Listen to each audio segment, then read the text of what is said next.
Students, हम लोगों ने लास्ट लेक्चर में चार्ज ऑन कोलाइड्स के बारे में पढ़ा था और इसके डिफरेंट रीजन थे। लेकिन इसके जो थर्ड वन रीजन थे वो था bye the adsorption of preferential ions from the solutions. इसे हम लोग देखते हैं by the adsorption of preferential ions from the solutions. अब जैसे हम लोग मान लेते हैं कि हमें कोई कोलाइडल सॉल्यूशन बनाना है, सिल्वर आयोडाइड की हमें कोलाइडल सॉल्यूशन बनानी है। तो सिल्वर आयोडाइड की कोलाइडल सॉल्यूशन बनाने के लिए या तो हम लोग सिल्वर नाइट्रेट के सॉल्यूशन में पोटेशियम आयोडाइड को ऐड कर सकते हैं। जैसे देखिए कैसे हम लोग बनाते हैं। सिल्वर नाइट्रेट की सॉल्यूशन लेते हैं। इस सिल्वर नाइट्रेट की सॉल्यूशन में पोटेशियम आयोडाइड डालते हैं। तो जब पोटेशियम आयोडाइड हम लोग डालेंगे और ये एक्सेस में होगा, एक्सेस में, तो ये सबसे पहले पोटेशियम नाइट्रेट और सिल्वर आयोडाइड का प्रिपरेशन हो जाएगा और इसका रेंज कोलाइडल रेंज का होता है। तो इस सिचुएशन में अब हमने ये रिएक्शंस कंप्लीट करने के लिए जितनी KI की जरूरत होती है उससे हमने एक्सेस इसमें डाला। तो जब आप एक्सेस डालेंगे तो इस KI और ये जो कोलाइड्स बना AgI, इन दोनों में एक आयन कॉमन है, वो क्या, आयोडाइड आयन। तो जो आयन कॉमन होता है वो आयोडाइड, जो आयन कॉमन हुआ वह आयन इसके सरफेस पे एडजॉर्ब्ड हो जाता है, ऐसा I-। और अभी जब I- एडजॉर्ब होगा तभी होगा निगेटिव कोलाइड्स। और ये जो पोटेशियम नाइट्रेट है वो तो बन गया, लेकिन आयोडाइड यहाँ एडजॉर्ब हो गए, तो ये जो हमारा कोलाइड्स हो गया वह निगेटिव चार्ज्ड हो जाता है।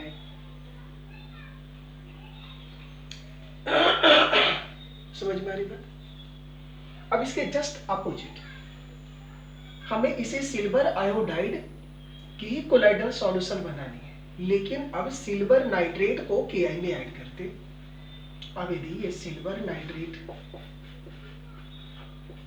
और यहाँ KI हम लोगों ने ले लिया तो यहाँ पर ये अब एक्सेस है, तो सिल्वर आयोडाइड की सॉल्यूशन बने, ये कोलाइड्स बन गए। अब इसे एक्सेस आपने लिया तो इसमें और इसमें अब देखिए कौन आयन कॉमन है, सिल्वर आयन। तो ये सिल्वर आयन इसके सरफेस पर ये एडजॉर्ब्ड हो जाता है और ये जो कोलाइड बना ये पॉजिटिव हो जाता है। इस प्रकार हम लोग कह सकते हैं by the adsorption of preferential ion. Preferential ion means those ions which are present in ions and is common in colloids. तो ये कोलाइड्स जो है इसमें कॉमन थे, एक आयोडाइड आयन थे, तो आयोडाइड आयन कॉमन थे, तो जो कॉमन आयन होता है वो एडजॉर्ब्ड हो जाता है और जो कोलाइड्स होते हैं वो नेगेटिव चार्ज हो जाते हैं या वो पॉजिटिव चार्ज हो जाते हैं। अदर एग्जांपल जैसे फेरिक क्लोराइड की सॉल्यूशन, FeCl3 फेरिक क्लोराइड की सॉल्यूशन है, फेरिक क्लोराइड। इसे यदि हॉट वाटर में यदि डाला जाता है, फेरिक क्लोराइड सॉल्यूशंस को एक्सेस में ये वाटर में, हॉट वाटर में इसको ऐड करते हैं तो क्या होता है, Fe2O3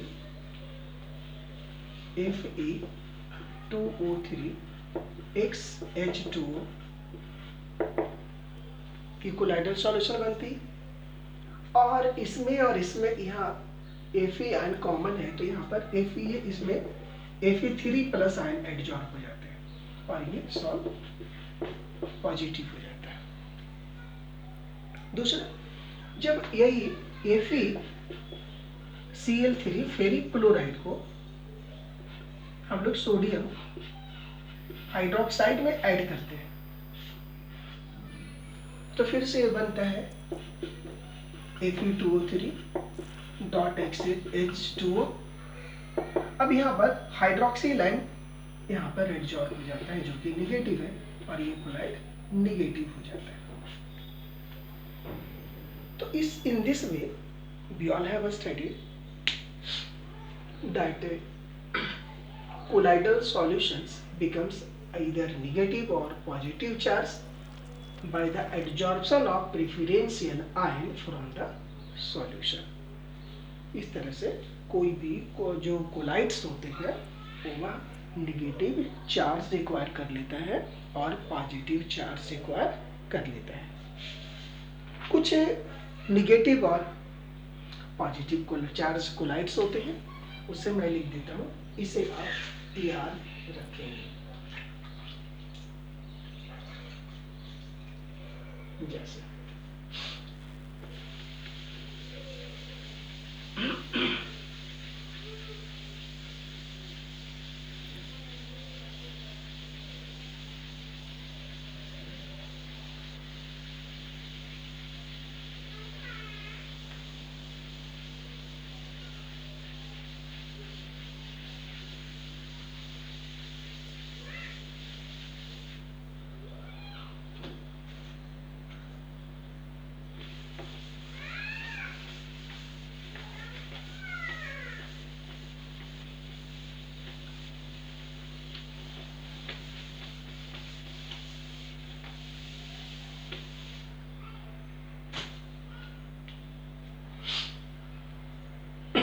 दो कॉलम बना लीजिए, negative and positive collides.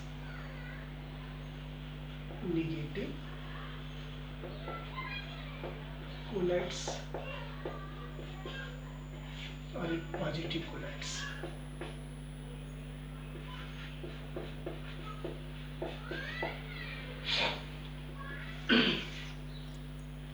First point, जितने भी मेटल पार्टिकल्स होते हैं वह निगेटिव होते हैं।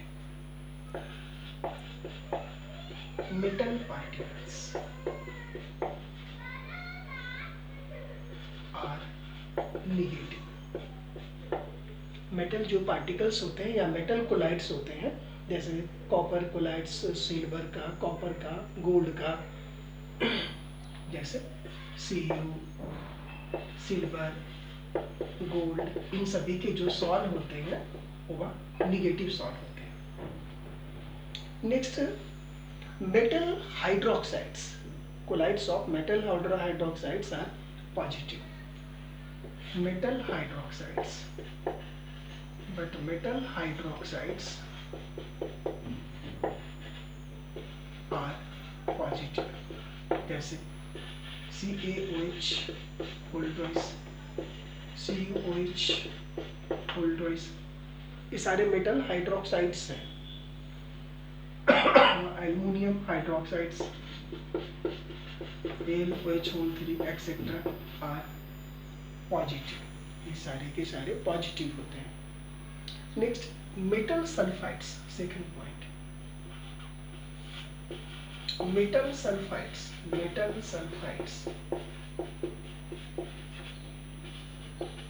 Are negative. जो मेटल सल्फाइड जैसे आर्सेनस सल्फाइड, कैडमियम सल्फाइड, देखिए CdS, AS2S3 एक्सेट्रा, ये सारे सल्फाइड हैं, these are negative. Metal oxides are positive, hydrated metal oxides Next, hydrated metal oxides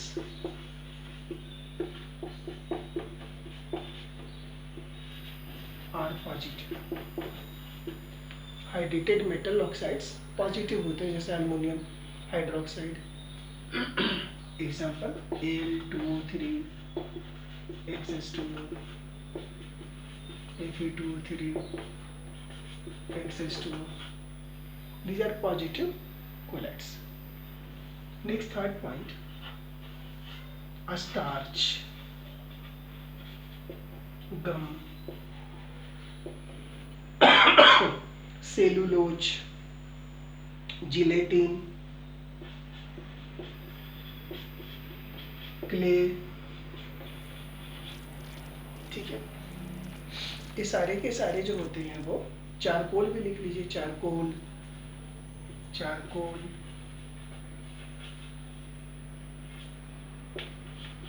silicic acid etcetera are negative colloids, ठीक है। But oxides of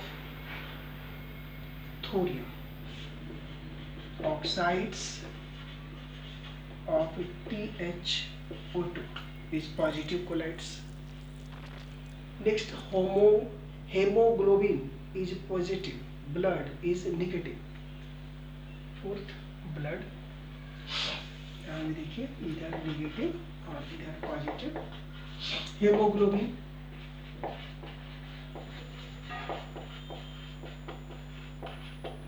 यहाँ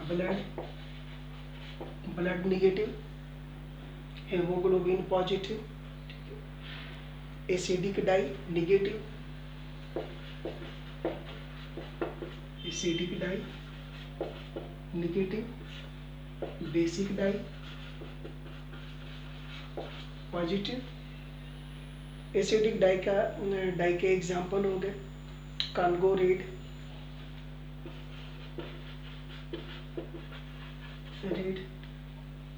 basic dye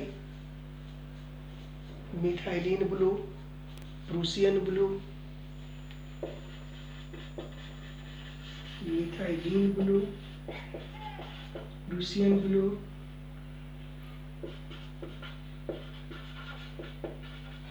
Prussian blue और the basic dye. इस तरह से हम लोगों ने सीखा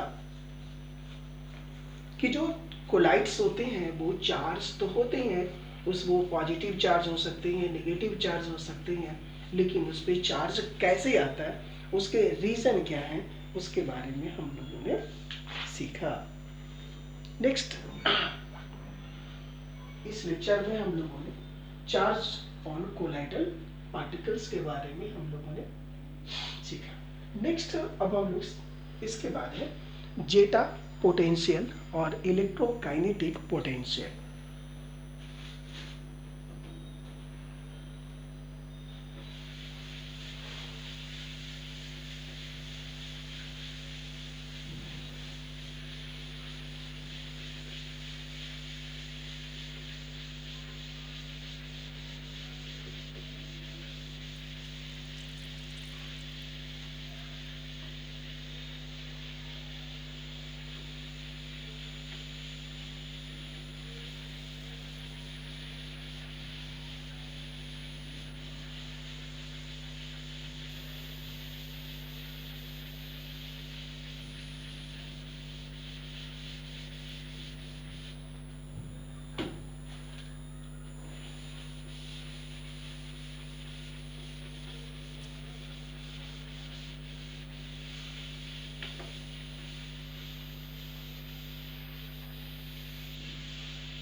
Zeta potential and electrokinetic potential.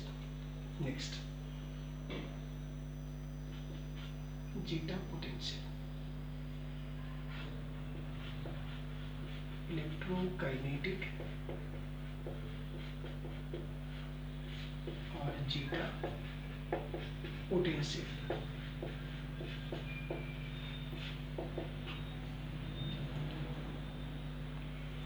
कि अभी हम लोगों ने ये देखा था, जब कोलाइड्स बना रहे थे, हम लोगों ने बनाया था, तो ये देखा था कि जब हम लोग के आई सॉल्यूशन को एक्सेस में लेते हैं और इसे सिल्वर नाइट्रेट सॉल्यूशन में ऐड करते हैं तो सिल्वर आयोडाइड का सॉल्व बनता है। और इन दोनों में कॉमन है आयोडाइड आयन, तो आयोडाइड आयन इस पे एडजॉर्ब हो जाता है और ये निगेटिव बना लेता है। तो ये जो सिल्वर आयोडाइड की सॉल्व बनी, तो इसको मैं दिखाता हूँ। सिल्वर आयोडाइड, ये सिल्वर आयोडाइड, जितने भी सिल्वर आयोडाइड मॉलिक्यूल्स उसमें होंगे सभी के सरफेस पर आयोडाइड आयन एडजॉर्ब हो जाएंगे और ये सारे सिल्वर आयोडाइड की कोलाइड्स निगेटिव हो जाएगी। तो ये जो लेयर, फर्स्ट लेयर एक डिपॉजिट हो गए, तो ये जो फर्स्ट लेयर होता है ये फिक्स्ड होता है, इसको फिक्स्ड लेयर कहते हैं। लेकिन जब ये पूरे कोलाइड्स हमारे निगेटिव हो गए तो इसके बाद में ये जो सॉल्यूशन में Ki हमने एक्सेस लिया था, K प्लस भी तो बचा हुआ है। तो ये K प्लस क्या करता है, अब इनके ये तो निगेटिव होगा, कोलाइड्स होगा। अब दूसरे लेयर में इन सभी के से पोटेशियम आयन भी इस पे एडजॉर्ब हो जाते हैं। तो ये जो सेकंड लेयर हुआ, फिक्स लेयर हुआ, ये सेकंड लेयर हुआ, इसको फर्स्ट लेयर, ये सेकंड लेयर कहते हैं। तो ये जो सेकंड लेयर में पोटेशियम आयन एडजॉर्ब हुआ उसे डिफ्यूज लेयर कहते हैं या मोबाइल लेयर कहते हैं, इसे डिफ्यूज लेयर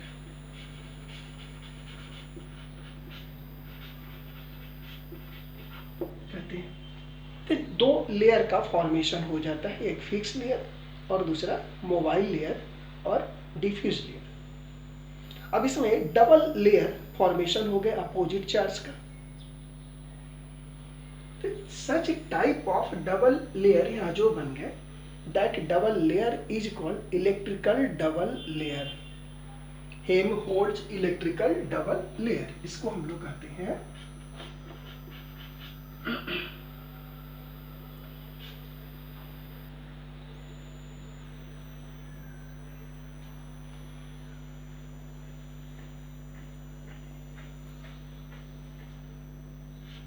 हेल्महोल्ट्ज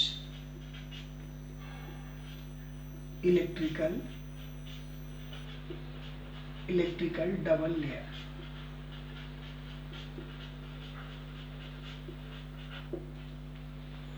अब इसमें दो लेयर हो गए, एक फिक्स लेयर, एक डिफ्यूज लेयर हो गए। तो दोनों के बीच में, दोनों लेयर के बीच में जो पोटेंशियल डिफरेंस होता है, that potential difference is called electrokinetic potential. Fix layer and diffuse layer, and the potential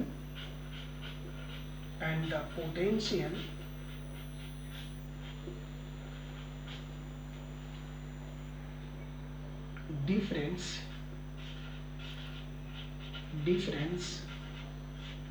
in between fixed layer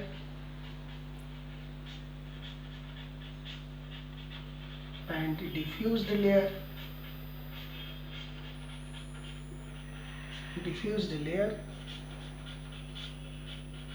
is called electrokinetic potential,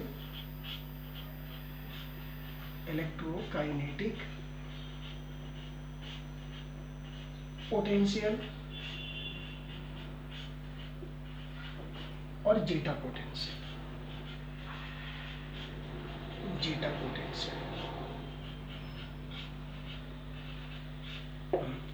ये था, तो इसे ही हम लोग इलेक्ट्रोकाइनेटिक पोटेंशियल और जेटा पोटेंशियल कहते हैं। अब हमारा नेक्स्ट टॉपिक है coagulation, flocculation and precipitation. Coagulation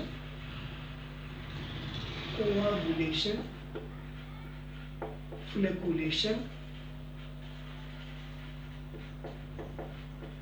and precipitation. Precipitation, इसके बारे में हम लोग अगली क्लास में सीखेंगे। कोआगुलेशन क्या होता है, फ्लैकुलेशन क्या होता है, प्रेसिपिटेशन क्या होता है, इसकी वैल्यू किन बातों पे डिपेंड करती है, इन सभी के बारे में हम लोग नेक्स्ट लेक्चर में यहाँ से सीखते हैं। So today's okay, thanks to all.